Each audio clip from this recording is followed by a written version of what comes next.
Hello, hi everyone. Can you guys hear me? All right, let's get started. Welcome to the deep dive in Windows engineering, Windows 304 session.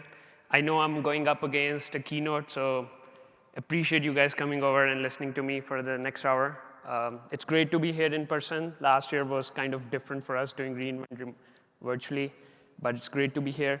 I am Adnan Ijaz. I'm Director of Product Management in AWS Commercial Software Services team. Our team ensures that all these large commercial enterprise workloads, such as SAP, VMware, Microsoft-based workloads, commercial Linux, they run great in AWS.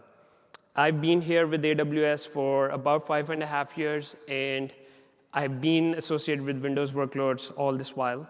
Prior to that, I was at Microsoft for close to a decade, where I worked in different product groups, including SharePoint, Windows Server, and most recently in Azure Data Group. So kind of through and through, my professional career has been with the Microsoft platform or Microsoft ecosystem.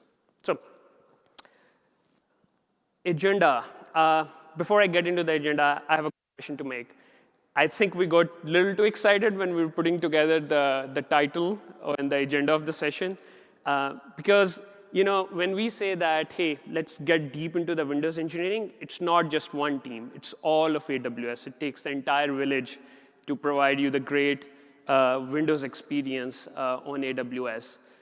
So what I'm going to be focusing on today on some of the key foundational areas that we have, starting from the compute.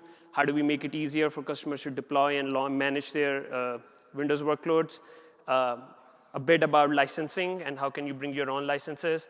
And last but not least, the modernization one. Then I'll take you a brief glimpse into how we do engineering of Windows workloads on AWS. I'll take you through how we set up. And then I'll wrap up by giving you the pointer to additional resources, because there are going to be a lot of stuff that you will see here that you would want to go deep on. And good news is there are lots of sessions out there on storage, identity, if you want to go deep into Active Directory, FSX, migration. There are still sessions happening. They are available today and tomorrow. So I hope you can take some from here and then go to the next session. OK, so if you've been to a Windows presentation on AWS before, you've probably seen this slide. We use it extensively and for a good reason. AWS was the first major cloud provider to offer Windows workloads much before other cloud providers even came into existence. And we've been innovating ever since, launching as the ecosystem, as the customers' needs have evolved. We have delivered new services and capabilities to kind of not only just catch up, but innovate ahead of customers' needs. But while you might have seen this slide before, I really wanted to unpack this slide and take a few minutes to unpack this slide. So early on in our journey with Windows workloads, a lot of our focus, if you look at 2008 and a few years after, was building really hardened Microsoft Windows and SQL images you can purchase from AWS, really building the managed services like directory services, Elastic Beanstalk, RDS for SQL Server, so you don't have to manage your own infrastructure, to really make it easier for you to bring these workloads to the cloud and not have to go through the burden of managing those workloads. So that was all really the foundational capabilities. Then in 2016, which was my first year with the team, and we launched at the time called EC2 Systems Manager. We later renamed it to AWS Systems Manager. And the reason I want to talk about it is this service now extensively used across multiple AWS services. Lots and lots of customers use this.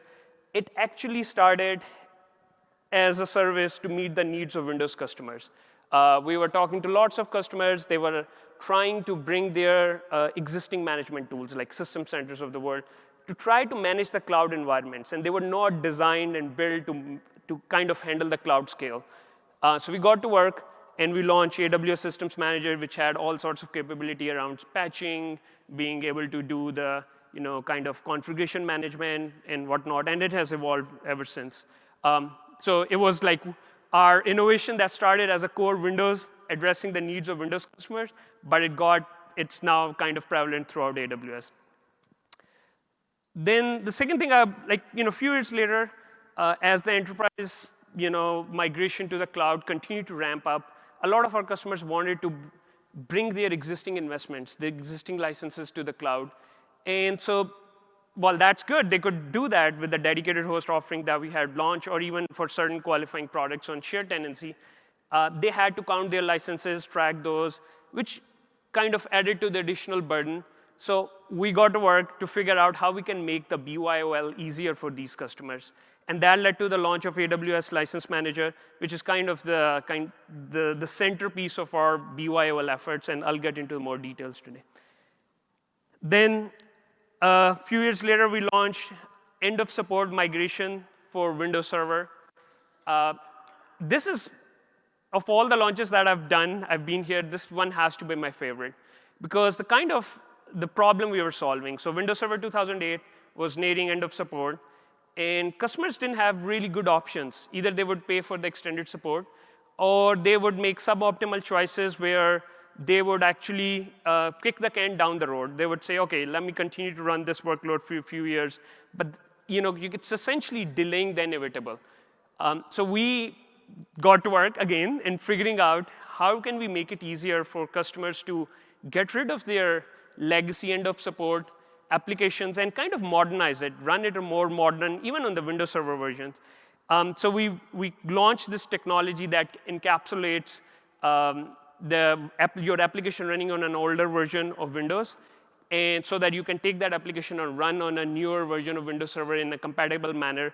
It essentially abstracts your application out so that you don't have to revisit this problem 2-3 years down the road. So that was really, it's one of the things where we're really proud of innovating for our Windows customers. That is kind of, there was no obvious solution. And then most recently, a lot of our focus has been on modernization, helping customers move off of these legacy applications and kind of turn them into more cloud-native applications.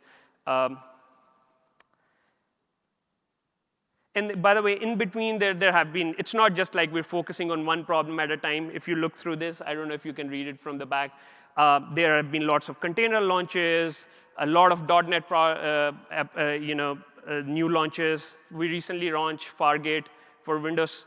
So a lot of good stuff happening throughout these years.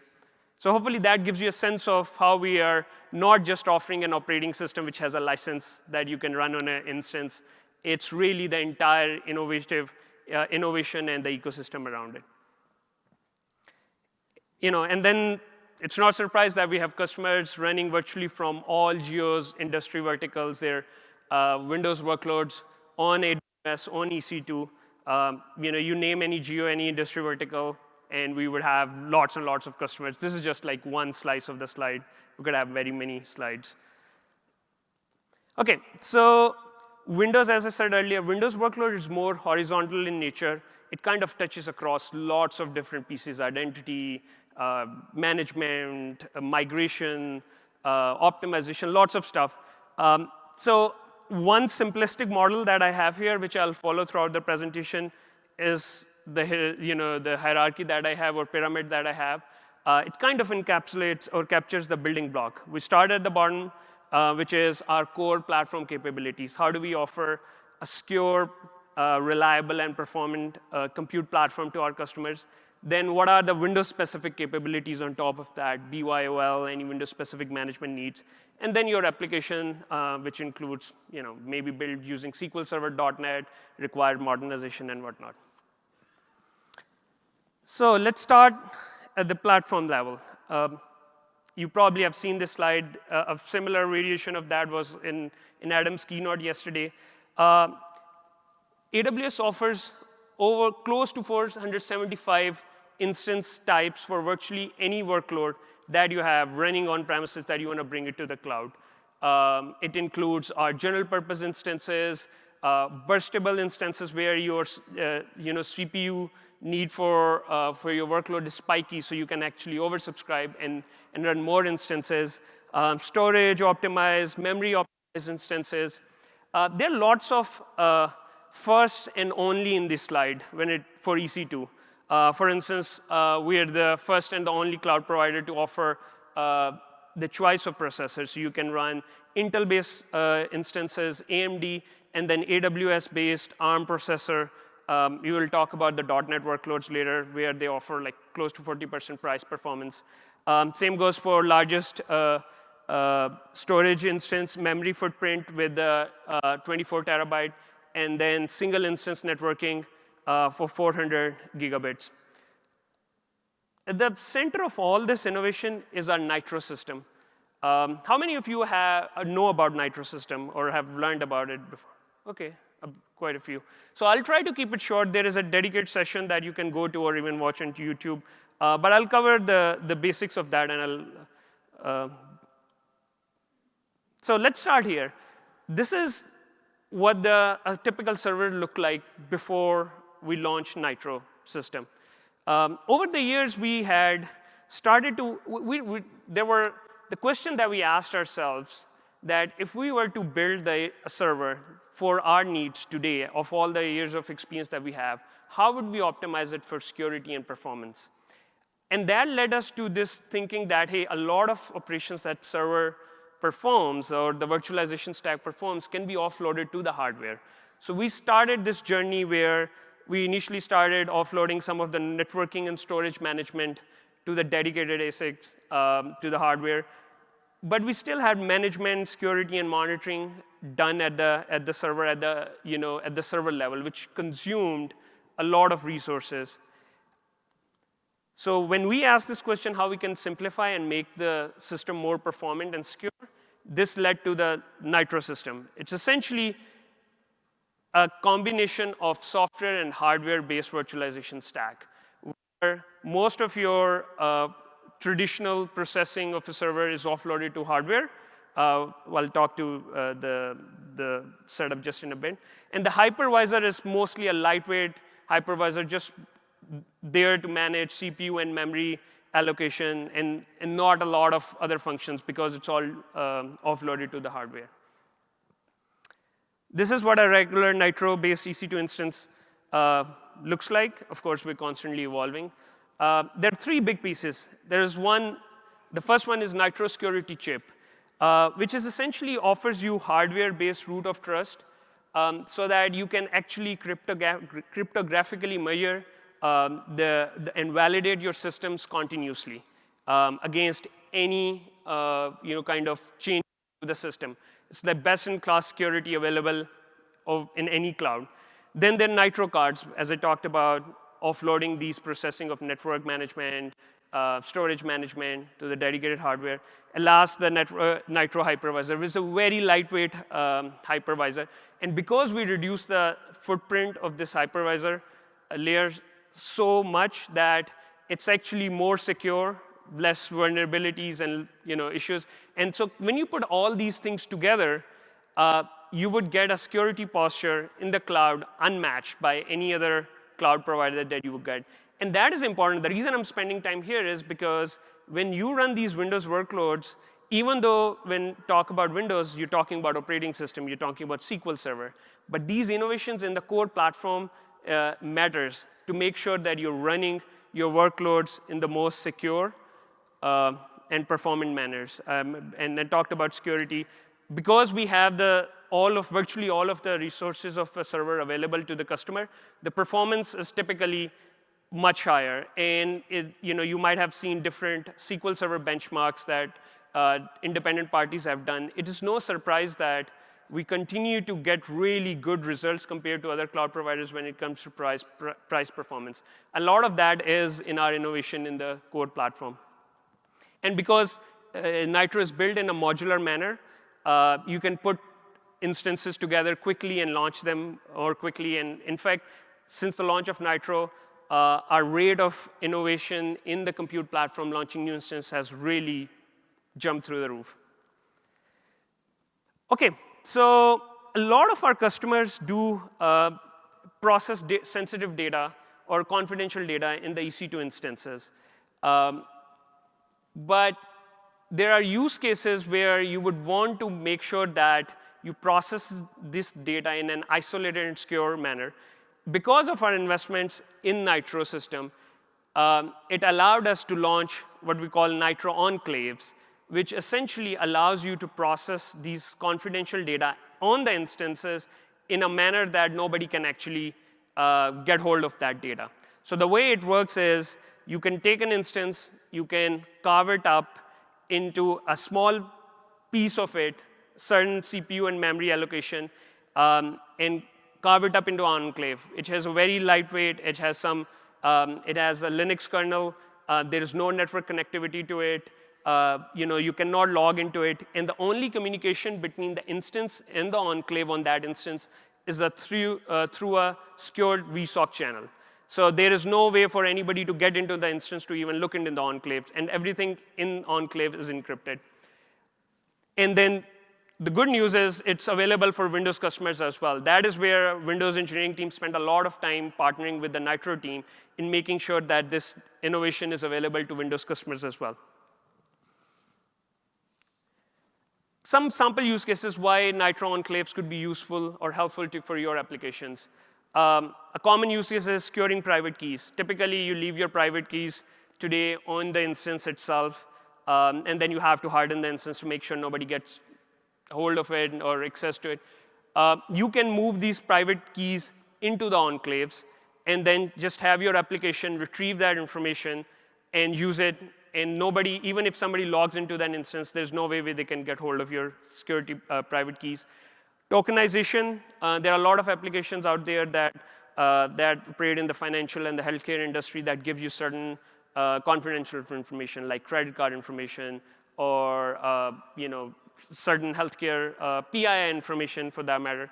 So you can run these applications in enclaves and make sure that nobody sees that information that is passed, and your only application can see that information and process that. And then multi-party computation, where you can have multiple folks, even within the organization or outside the organization, access that information, consume it without having to share the information across multiple parties. And because of the Nitro cryptographic capabilities built into the Nitro, that allows us to differentiate and make sure that nobody tampers the information. So with Nitro system and Nitro enclaves, customers have the most innovative security capabilities that they can use to virtually run any workloads in the cloud. But there are some workloads that, especially that rely on certain Windows-specific features that require the use of TPM. So today we're announcing that the Nitro TPM UEFI secure boot support would be available soon. It's coming soon. The team has been working on it for a while, and we're getting closer to launching it. Just watch out for it. And essentially, TPM has been historically a hardware-related construct. The way we were able to design Nitro TPM is to take the capabilities of the TPM and kind of optimize it or build it for use in EC2, which led to the launch of Nitro TPM, kind of preserving all the capabilities that you would get from a TPM. It follows the TPM 2.0 specs, so virtually runs with supports any operating system that supports those specifications. OK, so moving on from the compute platform to our investments in deployment and launch experience. So you have the instances, you found the instances that meets your need. Now you need to deploy your application. Typically, we have heard 3 challenges from customers. How do I launch Windows faster? What is the easier way for me to deploy my application that doesn't require in-depth knowledge of cloud, especially if I'm new to the cloud? And then how do I, as I modernize my workloads, how do I get a consistent administrative experience? So let's start with Windows. Almost all of you would know the inherently slow Windows boot process. Typically, it goes through the 3 boot cycles. I won't get into the details. And it takes a lot of time for a Windows instance to boot up. No matter how much you optimize, it's still going to take over 3 minutes for just the Windows to boot up, because it has to go through these 3 phases, and each phase requires a reboot. And you can try to cut it, eliminate one reboot, which is typically not recommended by by the security experts, or even based on Microsoft recommendations. So what did we do? We are launching, it's coming soon, an ability for you to speed up the Windows launch times for all kind of armies, whether it's your stock armies that you get from us or it's custom armies. Most of the usage in the cloud requires use of custom armies. While cloud providers can optimize for the stock armies, it's really the custom armies where you want to see this performance. And so the way it works, it's pretty simple. You select an army. You flag it for optimization, pretty straightforward. You pick from, you tell us what the usage is going to be, high, medium, low. And we kind of create an instance, take the snapshot. And any launches from that image is now, it's kind of speed boosted. You'll get the faster launch performance, up to 65% faster launch performance. And this is coming soon. Again, this is one of those capabilities which team has been working on it. We're very close to getting it done. So watch out for this. It should be available soon. OK, so then after you have the instance, it boots faster. What do you do now? You want to deploy your workloads. You want to deploy your, say, SQL Server workload. And for some reason, you cannot, or you do not want to use AWS Managed Service. You want to deploy it on your own in EC2. Today, you have to go kind of spin up instances, put it together. Yes, there are quick start guides available. But there's still a lot of decisions that you have to make on your own. So we got that feedback, and we built what we called AWS Launch Wizard. So it's essentially for the workloads that's supported with Launch Wizards, we have built best practices within the Launch Wizard. And the name suggests it's kind of a graphical wizard that you can go through. And it speaks the language of the workload. So if you're deploying SQL Server, you can say, this is the throughput I want. This is the I/O requirements that I have. And then it helps you pick the right instances, choose right EBS volumes, tells you the cost. So you can deploy the instance and then take take the deployment template. And then if you don't want to run the UI ever again and just going to use that template throughout your organization, you can do that. Today, it supports 3 kind of workloads: SQL Server, SAP, and Windows Active Directory, but we are expanding, and hopefully we'll add more in the coming days, weeks, and months. For SQL Server, I won't get into the details. If you deploy a SQL Server on EC2, I would highly recommend trying it out. Kind of any deployment configuration that you might have on SQL on Windows, on Linux, configuration, it tells you the cost and all the estimations. Pretty cool, especially if you're new to deploying to an EC2, so that you can just focus on your workload. OK, so Fleet Manager is a capability that we launched last year. So a lot of customers told us that, hey, I am in a state where I am managing Windows workloads, but I'm also starting to modernize to Linux.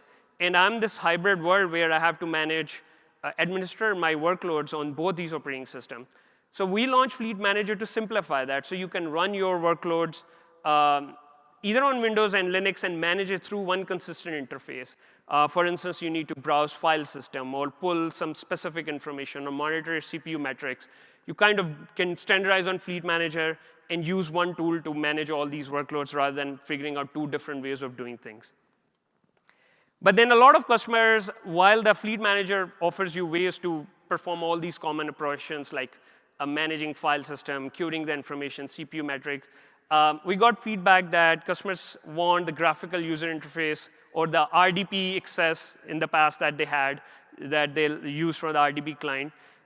So we built a new secure point-and-click Windows management experience right inside the Fleet Manager, which is built on the nice DCV and Session Manager, 2 of the products that AWS already had, fairly mature products.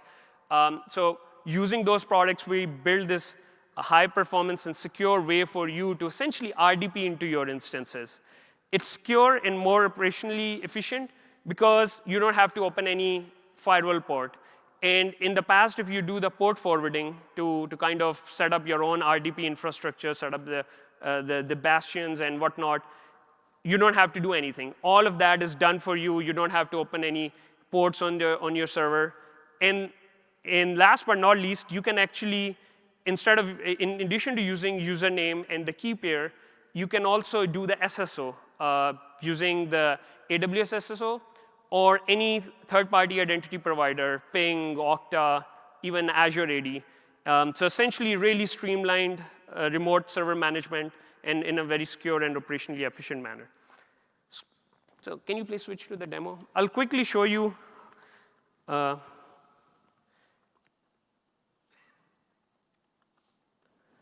the RDP thing works.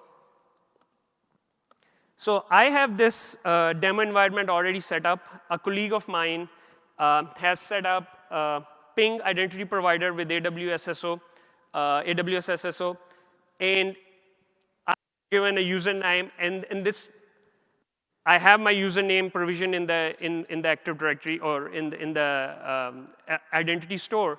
A colleague of mine, Todd in this case, we're working on an application together. Todd has a number of servers that is in his account, and he wants to share with me so that I actually administer, pull some logs, do whatever I have to do with those. So I log into my identity portal. The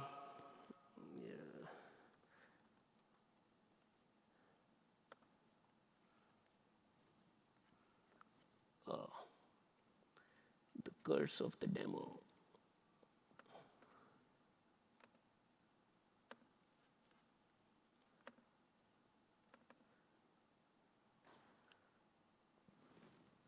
Give it a minute because it's on Wi-Fi. OK, there we go.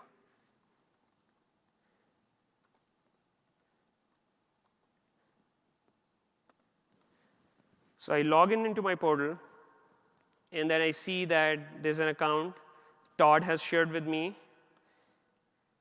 I launch the management console.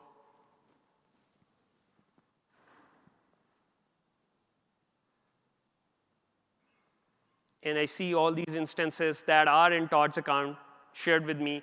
Say I want to RDP into these instances and do some, kind of pull some logs and look at some certain configuration settings. I select a couple of these instances, say connect with remote desktop. So it gives me option for each instance whether I want to kind of use my credentials, key pair, or single sign-on. In both cases, we'll just use the single sign-on. And we'll connect. So Todd doesn't have to share any credentials with me. Key pairs don't have to fly around. Its permissions are given to me. And by the way, there is some setup behind the scene which your AD administrator in your company or identity administrator can set up. And then, of course, the sharing part, which I'm just going to, in the interest of time, skip past. But there are demo videos out there with the launch that you can go take a look that walks you through how you can set it up fairly quickly. OK, so you see that now I have both the sessions set up side by side. I can actually switch between them. Of course, it asks me if allows me copy paste. So you can connect up to 4 sessions together. So say if you have a 3-tier application, you have to pull some, you're doing debugging, you need to look at the logs together, you have to run a script together. So you can easily do that. In these sessions, I am logged in as Adnan in this particular case. Like I said, there are no keys or username. It's explicitly entered. And then the key copy paste across these 2 things work. Oops. So say I put it here. Let's call it test 1, 2, 3. See, you can actually copy paste between the sessions and do all sorts of processing. So pretty cool if you are running, if you have to especially do multi-machine management all at the same time. It's available today. We recently launched it. So if you want to actually try it on your own, it's great. Can you please switch back to the slide? So we're fairly quick demo. Just wanted to show you how it works. So now let's talk about licensing and management or optimization. Top of mind for a lot of our customers, and for the right reasons. You have existing investments, you're in your own licenses, and you understand how you bring these licenses to the cloud. So let's start with this slide first.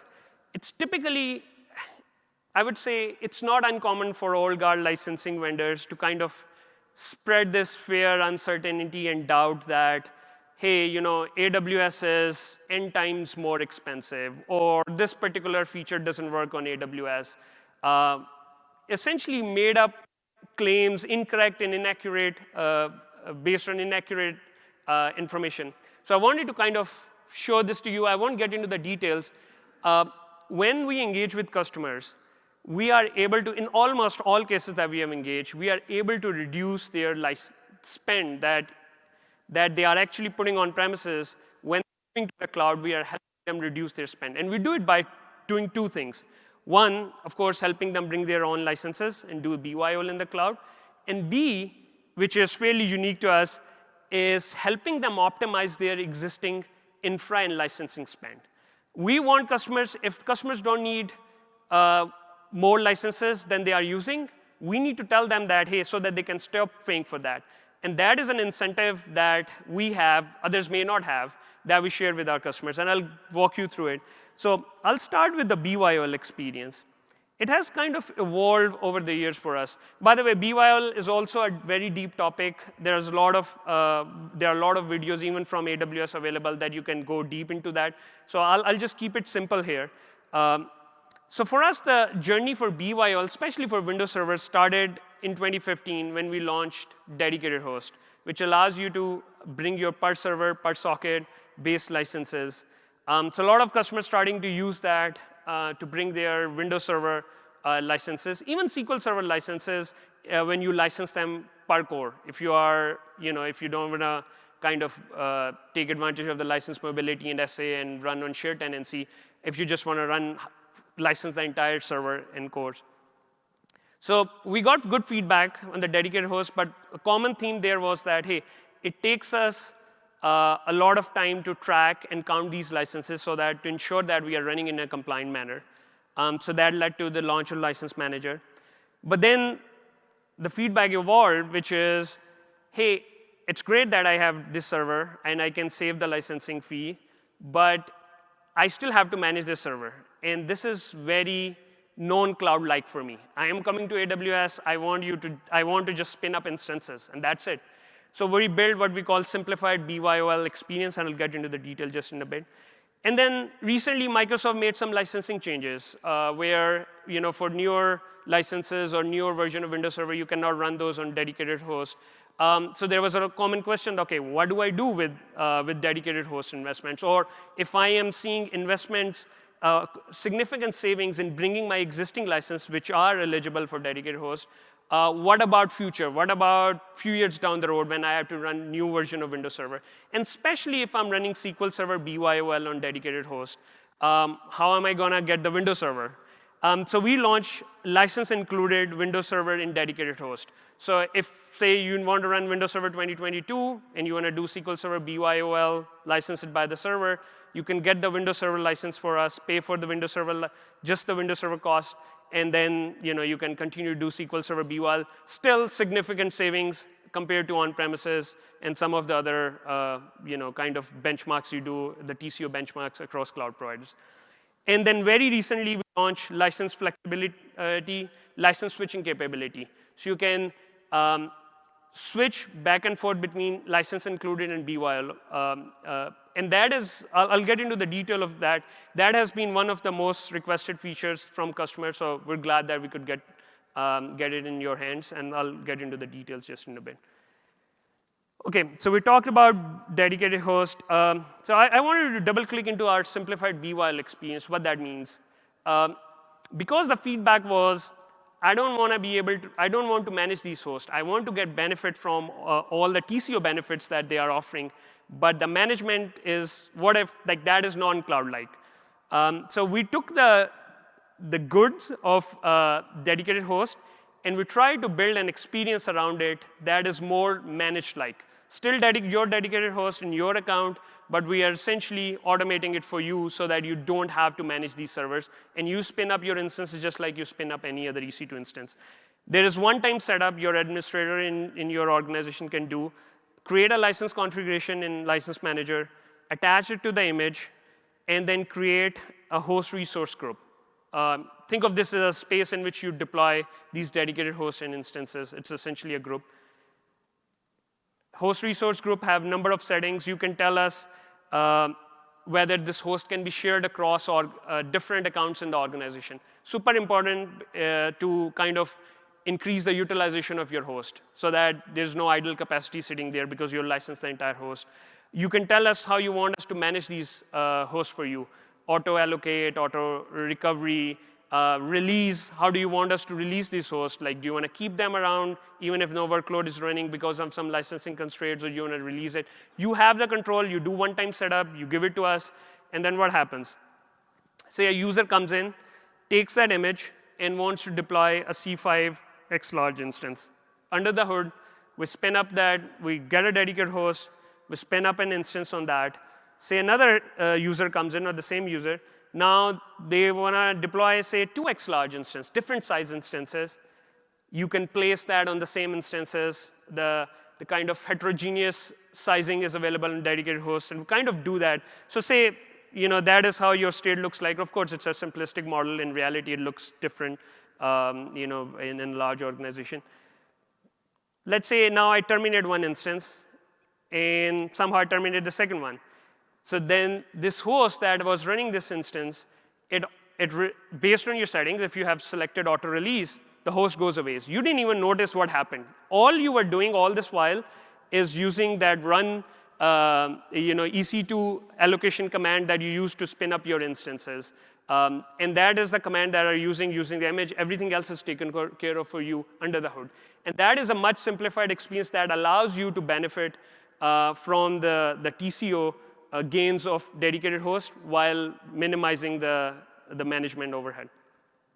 And we recently announced, it's fairly new, I think it was in the last few weeks, T3 dedicated host. So a lot of your workloads could be spiky in nature. You don't, they don't run at a sustained CPU utilization all the time. What you can do, you can run these workloads on dedicated host and essentially oversubscribe this. So essentially, dedicated host built on our T3 instances allows you to run 4x more instances per host compared to other dedicated host types. And then because you can run more instances on that, I'll show you an example just in a bit, it allows you to license less number of servers and reduce your infrastructure and licensing costs by 70%. And like I said, most of your workloads that are spiky in nature, really good fit for this dedicated host. Very simple example here. I'll go quickly. Because you are able to deploy more instances on this dedicated host, then this particular comparison, say this workload that we got from a sample customer, it would take you close to 528 per core licenses to run the exact same workload, versus if you run it on T3 dedicated host, resulting in 45% cost saving, straight up. All you have to do is to just take that dedicated host type, run those instances, and again, with the benefit of all the simplified BWAL experience, you don't even have to worry too much about how you manage your BWAL estate.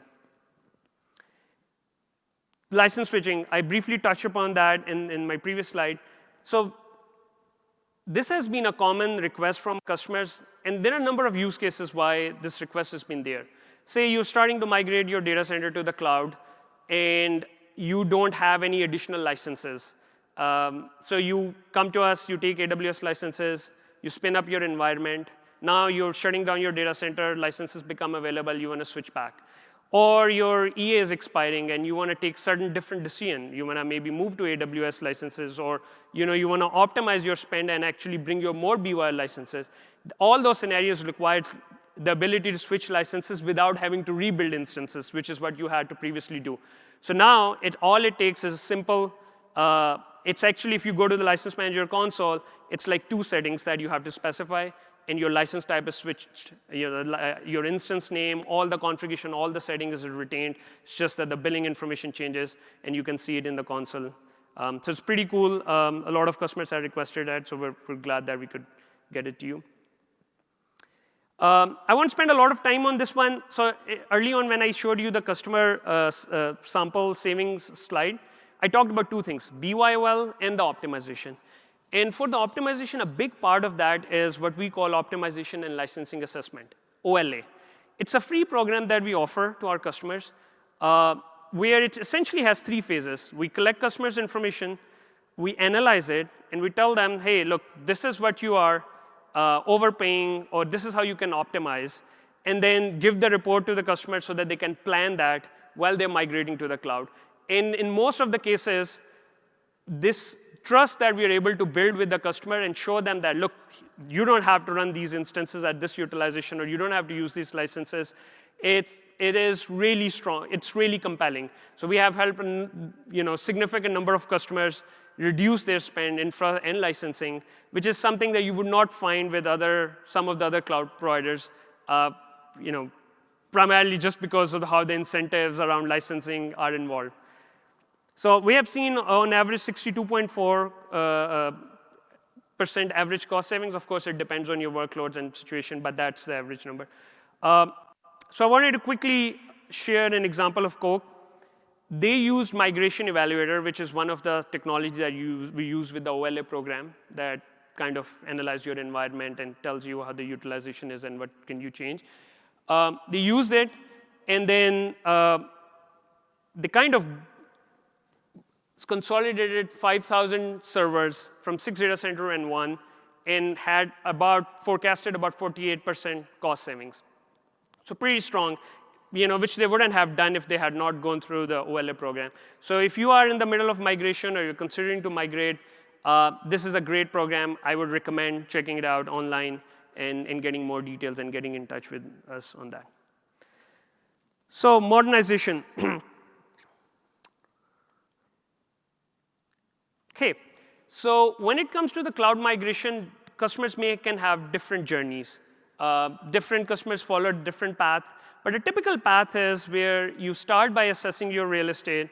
What are you going to do? You build a business case. You mobilize. You take your first application. You build a POC.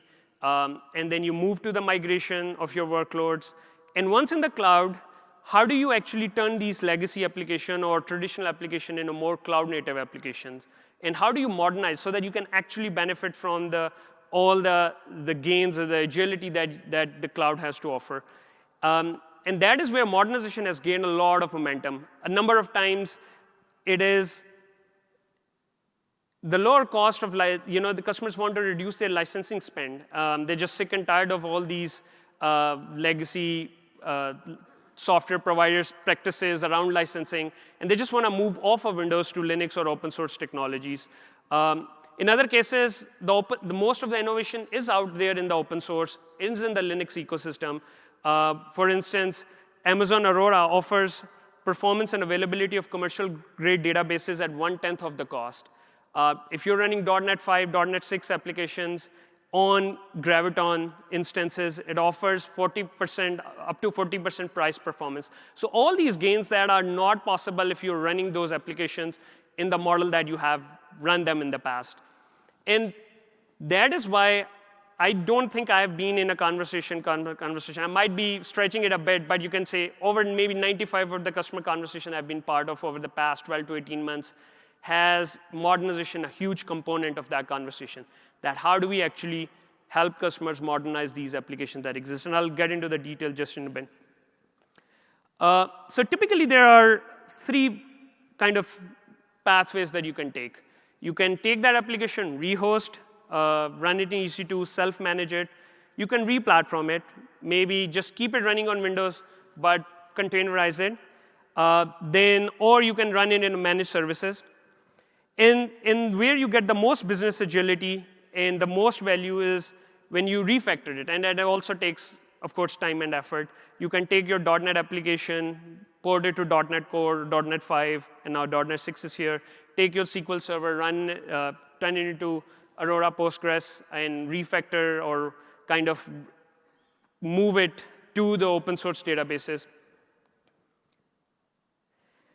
So there are different pathways, and each application is different. One application may be a really good fit for refactoring. Other may just be, it'll die on the vine, and you just need to keep it running. Maybe you just want to containerize it so that you can actually use your same CI/CD processes.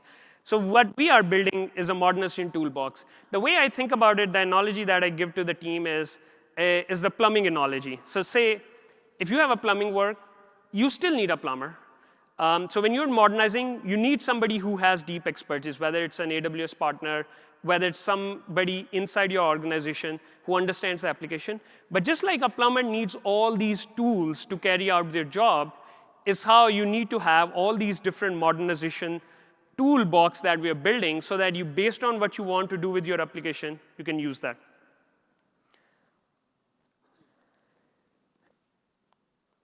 Actually, so on this, I do want to talk about the bottom part of it.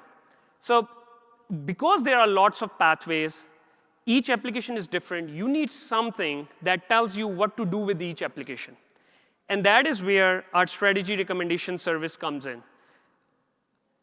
What it does, it takes your application portfolio, you can share source code, database information, analyzes all of it, and spits out what is, in our opinion, recommended pathway for you to modernize that application based on the criteria that you specify to us.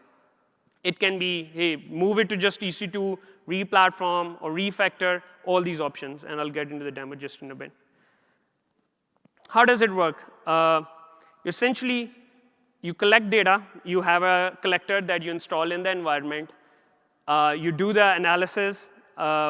We do the analysis of your environment. And we come up with a recommendation that tells you that this is an application, this is the pathway, and here is the tool to use. And hopefully we have time. I can show you the demo.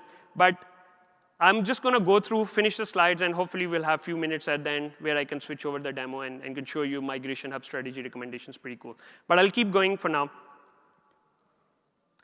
So you have the strategy recommendations run across your portfolio. You know what applications you want to refactor and how. A common path that we have seen customers take is to break the monolith into microservices. And there are a lot of challenges in doing that. How do you identify which is the part of the application that can be broken out as a microservice? How do you apply the domain-driven design principles or expertise to kind of extract that? How do you extract that application and run it as a separate microservice? To simplify that, we launched this new assistive tooling yesterday. It went out. What it does, it essentially helps you visualize your application, identify which part of the application you can group, label, and extract as a microservice, and then continue doing refactoring on that application. It's essentially, it is still a process that customers or developers have to do manually. But back to my plumbing analogy, you can do all of this, and it'll take you hours and days, or you can use this tooling to simplify that. So this is your manual refactoring process if you didn't have any tooling available when you're breaking the monolith into microservices. You identify which functionality you break, you group it, then you refactor it so that you can take it out, extract it, deploy it, figure out where the changes are required, refactor it again, test and release and repeat. So this is a very iterative process. So with this new capability, we are automating parts of it that you can use in your workflow. It can help identify, group the application. You still have to do the refactoring as you're the expert. Can extract out the functionality, helps you deploy, and then still continue going through the process where you have to test and deploy and repeat. And hopefully, over time, our hope is that we can make it more complete, it kind of keep adding new functionality to these to more automate this process that the workflow that I'm showing you right here. So essentially, everything that I talked about, you install it, you configure it, identify the functionality, group, extract, and dev test. Just wanted to show visually how it looks. It's a visual representation of your application of different classes in there. You kind of identify an application, you group it. Right in the menu, you see the extract group as a service. You name it. Say, in this case, I extracted a logging service. It's extracting, the process going through. And what it has given me, it's a small project configured to be built as a Docker image that you can do and continue refactoring and then deploy it in your microservice in a container. So I wanted to wrap this presentation. This was all the stuff around modernization. Hopefully, I'll get into the demo of my strategy recommendations. But I wanted to spend a few minutes on our approach to Windows engineering. So when you hear that, hey, AWS, when we claim that AWS is the best place to run Windows workloads, how are we organizationally set up? How do the teams interact? How do we make sure that that is actually happening and we are kind of staying true to our mission? So what we take is, it's a combination of, it's a hybrid of centralized and decentralized approach. So we have a large team in EC2 within AWS that owns the Windows workloads. I represent that team. And what this team does, it's essentially, think of us as custodian of great Windows experience in AWS. We kind of coordinate, bring expertise and whatnot. And then what we do, we partner with almost all of AWS services to ensure that when they are building services, when they are building new features, when they are building new capabilities, they're thinking of Windows customers. They are building their functionality and building features that meet the need of Windows customers. And the benefit of that approach, it has evolved over years. It helps us bring domain expertise. So a lot of folks on the Windows team that I talk about have essentially built their professional career in the Microsoft technologies, really deep domain expertise, so that other teams can come to us if they are running into an issue, if they need to build a driver, so that way we can actually help all these teams essentially skill up or level up their knowledge or expertise in the Windows. Prioritization. How do we help all these teams prioritize? Because as you can imagine, there's always so much to do. So we can come in and say, this is why it's important for our customers. This is why it's important for you. And then end-to-end user experience. A lot of you have, over the years, complained about having too many features, too many capabilities. How do we can build more consolidated experiences? Migration Hub strategy recommendation is a great example. It could have been, a few years ago, it would have been a separate service on its own. But because you gave us that feedback that these things have to work together, we worked closely with the Migration Hub team and built it as a core capability so that you can actually use Migration Hub as one stop for all your migration and modernization needs. And then support. So if you come to us, if your workload runs into a problem, there is a phase to the Windows workload. So it's not like it's lost in the system, large organization. We are all owners, strong owners, so there's the chance of that happening is less. But with this model, we ensure that if you're running into a problem, maybe when it's a third-party software that you're running on Windows software, we can get engaged and bring these expertise and help you run. I'll briefly talk about the .NET 5 enablement across AWS. Microsoft launched .NET 5 last year. I believe it was in November. And within a few weeks of the launch, most of the AWS services had the .NET 5 support available. In fact, there were a lot of Twitter chatter on certain features that are available in AWS and not available in other cloud providers where people expected them to be available because they may have a stronger association with .NET. But we were able to do that following this model because we knew that this was coming.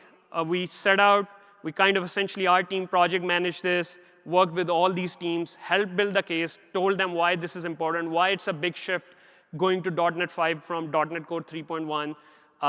And the result is, within a few weeks, you had your .NET 5 available pretty much all major AWS services. And we're doing the same exercise, repeating the same exercise with .NET 6. So essentially, this is all to tell you that when you run Windows on AWS, it's not just taking an operating system, running on a compute platform. There's a thought, there's a vision, there's a charter, there's a mission to help these workloads run in the most optimal, secure, reliable, and performant manner. And that is how we do that. And of course, as we find gaps in our approach, we continue to tweak that. So with that brings us to the end of this session. I have 6 minutes, so hopefully I'll switch over to demo and kind of show you the Migration Hub strategy recommendation. There are a lot of sessions out there. There is one that is not in there. There is a chalk talk happening. If you are interested in the microservice extractor for .NET, I would highly recommend going to this chalk talk. I believe it's in the .NET track, XNT 307, I believe. So if you look up in your app, you would see that the title is very self-explanatory. I think it's happening in the next few hours. So if you're interested, that would be a good one to go to. Otherwise, these are all great sessions, and there are many more that I couldn't fit on this slide. So with that, I'll leave you with this, and I'll do the demo, and hopefully, we're probably going to run out of time, but I will be around. So if you have any questions, we can take it offline. So thank you. I'll do the demo. Can you please switch to demo?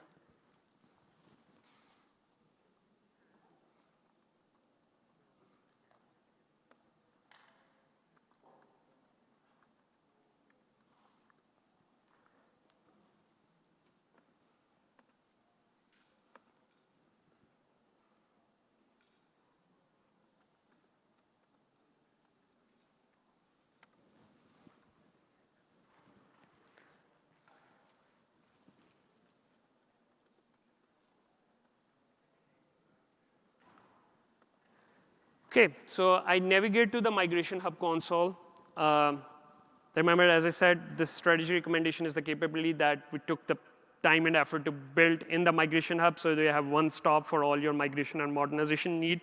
In fact, I don't know if you are aware of the new service that we also launched, Refactor Spaces. It's essentially, think of that as an environment in which you modernize these applications. We are breaking the monolith into microservices, but these applications have to coexist. So Refactor Spaces allows you that traffic control routing. So again, that is part of Migration Hub, kind of shows you our vision on how we want Migration Hub to be center of all these activities so that you can come to one place and manage all of your needs here. So I am in the Migration Hub console. I have set up this demo where I have 3 servers. These are servers that I imported from my environment. This can be hundreds or thousands based on your need. I go to the strategy part, which is where the strategy recommendation comes in. So there is some pre-configuration needed. You would need to download a data collector. It's an OVA that you can download. It's right here, that you can run in your environment that will collect the application information. Or if you have, say, App Dynamics running already, that you want to import that information, or some other software that collects the application information, you can use that, import that information into the strategy recommendation. And once you do that, strategy recommendation would analyze it. I would not reanalyze the data because typically it takes a few minutes before the results come back. The analysis part takes time, especially on the if you have large deployment, it can take longer. But the point I wanted to show is after the analysis is done, it'll come back and say, here are the type of applications that are a good fit for replatforming. Here are the type of applications that are a good fit for refactoring. And that is based on the preferences. So if you look at in the preferences section, it says my business goal is license cost reduction or modernize infrastructure with the cloud native technology. This is my criteria. I can always edit that. I can move things around. I can say, license cost reduction is not my key goal. I really want to go cloud native. Or you can say, what, right now my goal is to shut down the data center. That's all I care about. So speed of migration is critical to me. You can talk about, what database preferences you want, what application preferences you want. Do you want AWS managed resources? You want to manage them on your own? Database preferences, homogeneous, heterogeneous, you're not sure. So essentially, what platform you want. So you do all of that. That gives us the preferences. We take those preferences. We have your environment information, and we analyze it. That is something that you can do on your own. It would just take, we have heard from our partners in some cases that taken them 8 to 10 weeks to complete it on a large portfolio, which you can hopefully do in a few hours, if not just in minutes. But that is the part that you can do here. So let's get into some results that we have. So this is analysis that I have run. It shows me these application components. I can access this information as summary servers. I choose to go by the application. And because we're out of time, let me show you the SQL Server part. So you can view the details. It'll tell you what are the anti-patterns in here. So if you go try to refactor this application, which is the recommended strategy, what are some of the things that you have to watch for? High severity, low severity, and what are the strategy options? The tool analyzed all the information that you presented us, and we said, we recommend you actually refactor it to Postgres with RDS based on the information and the preferences you gave. You say, hey, I actually want to, this is not I reviewed it, I want to override it. You can set a different preferred. So essentially, you can actually override these settings. So I want to leave you with this one, the anti-pattern ones. And then there are a bunch of anti-patterns in there. And that is once you give us your database information, we can actually go deep into your database and see if you were to go from SQL Server to Aurora Postgres, what kind of problem, or RDS Postgres, what kind of changes you would have to make. This is just one example where, for instance, you're using, instead of triggers on table, that you need to replace with something else. It gives you a recommendation. In certain cases, we can tell you what to replace with. In other cases, we'll tell you just, hey, you have to perform a manual conversion. And there you go. Then that kind of allows you to plan your environment and get it ready for the modernization. So that's all I have for today. Thanks for coming over, and really appreciate you showing up and kind of listening to me for this hour. Thank you very much. And please do fill out the survey. Thank you.